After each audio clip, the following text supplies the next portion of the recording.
Joining us to talk about this burgeoning crisis is Middle East political analyst Paul DeRienzo. Paul, welcome to Arise America. Thank you very much. Appreciate it. Of course, no one has taken responsibility for these recent bombings. In the past, sometimes pro-Muslim Brotherhood have taken responsibility. Any speculation on whether these are connected to those?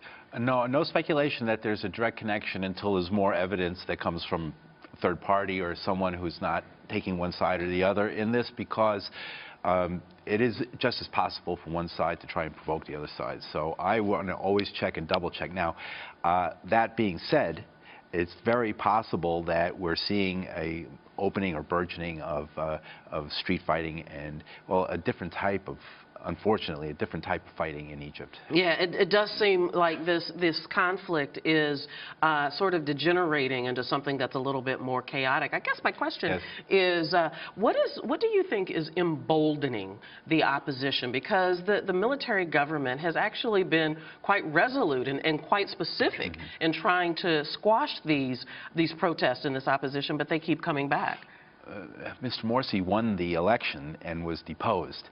Therefore, they've cut off there was a promise of democracy 3 years ago in Tahrir Square. That has now been removed, taken off the table, and we're in a totally undemocratic situation. I mean, the recent elections in which the Muslim Brotherhood lost all 88 of its seats is a good example of how it seems like Egypt has taken a turn back to its undemocratic self before 3 years ago. And there are always some in a situation like that who would feel justified then to move on to this type of fighting. What's your analysis of the public sentiment there? There was just a referendum, what was that, about a week ago? Right. Well, there's divisions. There's great divisions in Egypt, and from the very beginning. And the fact is that in Tahrir Square 3 years ago, everybody was brought together. All different forces in different segments of society were brought together in their general unity, to be unified and to change the government at that time and to remove the president at that time. But since then, we've seen now the cake divide into its layers.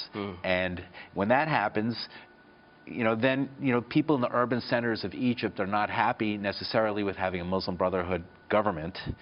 Western people who are looking more to the West, maybe not wanting to go into a more traditional direction, have a problem with that. Egypt is in many ways, very westernized country, but in many other ways also a very traditional country, and these type of divisions and splits are coming out right now. Do you see an avenue, and one would hope there always is, for diplomacy here, for the sides to sit down and negotiate something? There was supposed to be a coalition government under the democratically elected president, but what is the democratic way out of this? Well, the problem is the my way or the highway approach that both sides have taken from the very beginning. I think that when Mr. Morsi took over, he squandered an opportunity to bring people together and instead took the opportunity, now I'm in charge, I can do anything I want, I can do everything that my forces want. And in real democracy, you use compromise, you wheel and you deal and you give people what they want in return for things that you want, but that was not present here. Instead it was, oh, I won the election, I can do everything. So now the other side has said, okay, we've unelected you, and now we're going to remove all your folks from the parliament, and it's over. Yeah. And so they're getting a taste of their own medicine. And it's very unfortunate because we're squandering a great opportunity that had been in the hands of the Egyptian people. It seems to me that it's starting really to take a sinister turn. Is that how you see it as well? Yes, it could be a very dangerous situation because when people feel that they have lost all avenue of nonviolent protest, then those folks who might even be a minority, but they start rising in estimation. They're going to start using these type of tactics like we saw today, and then there's going to be retaliation, and we get into this whole situation similar to what we saw happen in Syria, where everybody's trumping each other, and then who knows where that's going to lead to. Well, we want to turn the conversation to Syria, but before we do, I want to ask you one other quick question. Of course, the military government declared the Muslim Brotherhood a terrorist organization not long ago. What's the significance of that in this conflict? That's happened a lot, and what's the significance of that is that it really harkens back to 1981.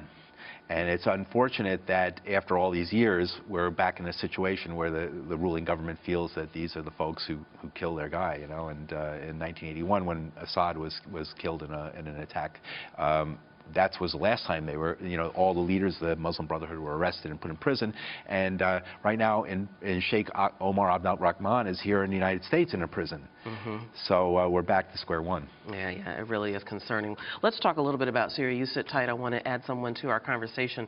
Peace talks continued on Friday between the Syrian government and delegates and representatives of the Western-backed anti-government movement as well. Randa Sleem is the scholar at the Middle East Institute, and she joins us by phone from Ohio. Randa, thank you for being on Arise America. Thank you for inviting me. Thank you. It seems as if the UN mediator has kind of pulled a bit of a rabbit out of the hat in getting the two sides to agree to face-to-face talks on Saturday. Wouldn't you say? I agree, because until earlier today I thought that the chances are becoming very slim that this process could continue beyond today. And I think the UN mediator, Mr. Brahimi, was helped by the two supporters of the two groups at the table, at the negotiation table, the Russians and the Americans, who both representatives from both the United States and Russia were in Geneva at the same time, and I think they were pressuring their respective allies. I wonder what we can realistically expect from these face-to-face talks. I mean, nobody thinks that no one believes the civil war is going to end or that they're going to get very, very far. But is there something that is within grasp? Look, this is the beginning of a process. These negotiations launched the deal-making phase in Syria. It's not a phase that's going to end next week. It's not going to end in months. It's going to take years. But at least we have started the negotiation process. And they will be interspersed with periods of fighting, including heavy fighting. But eventually, this is the only way forward. As it was stated during the Montreux conference, the only game in town are political negotiations. In a lot of ways, it reminds me. I'm sorry. Go ahead. Parties understand that. Go ahead, Paul. It reminds me very much of the early days of the negotiations in the 1970s to end the Vietnam War, in which there was a lot of time that was spent, and people were shocked. They're spending all this time discussing where their table is and what the shape of the table is and where you're sitting at the table and who's going to be allowed in. And people said, why, and while the fighting was continuing and there was explosions of fighting during this period, often this kind of, especially when Russia and the United States are involved, this is the way these type of negotiations, the route they take. Yeah, and we're seeing that exactly. Randa, I want to ask you if you can tell us any more about Lakhdar Brahimi, who is the UN mediator that's brokering this face-to-face talk, and how critical he is in this process.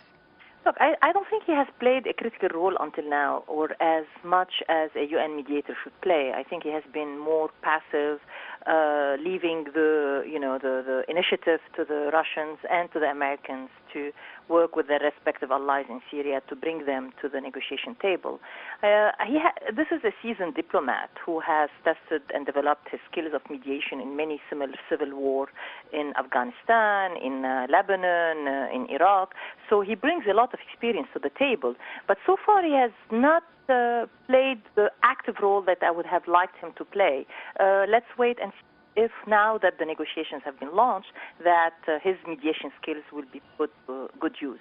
Paul, you brought up the U.S. and Russia. Did you want to make a point about that? Just I was wondering about the phone call the other day that Mr. Putin and President Obama had, in which they were allegedly discussing security at the Sochi Olympics, and I was wondering why the presidents of these two great countries have to have a discussion over what their police officials are doing. Obviously, in this era we're living in, we don't even have back-channel communications. The leaders can just call each other up on the cell phone and talk about what they want. So in a lot of ways, it's in the hands of these two men, very powerful men, and maybe a phone call from either one of them could bring things forward. That is exactly what I was going to ask you about, how Russia can leverage their influence with the Assad government, how the U.S. can leverage their influence with the rebels to bring about peace. Well, the United States and Russia, unlike the Vietnam War, have a great partnership and a lot at stake to work together. I mean, they have a lot of investments together, and of course they have their differences, but the United States and Russia have more to gain from working together than working at odds, unlike the 1970s. In Syria, we don't share the same priorities, to be very honest. Maybe for Russia, it's much higher priority, the Syrian conflict, than it is for the United States. I think for us right now, it's number 6 in our priority list, whereas for Russia, it is definitely way high up it's not number 1 or number 2, but definitely it's number 3 or number 4. Yeah, that's very interesting. It's an asymmetrical conflict in terms of priorities for each country. Yeah, that is very interesting. I think it's critical. Also, Randa, talk a little bit about the difficulty of these, even if the two sides are able to come to some marginal or incremental agreement, there seems to be so much fracture amongst the rebels, amongst the Syrian rebels, that might not all of those different groups not abide by some agreement that perhaps could be reached at this talk. I agree with you. So far, as of now, none of the representatives of the armed groups have made it to Geneva. So it's mostly expat political opposition. The opposition delegation to Geneva should have included 4 representatives of the armed groups on the ground, but so far they have not made it to the negotiation site.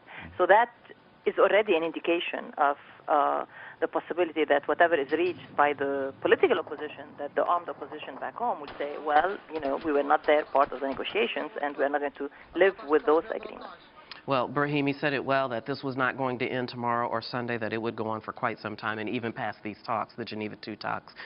So we'll be talking about this a lot more. Paul DeRienzo, thank you so much for being here. Randa Salim, thank you for joining us on the phone. We do appreciate it.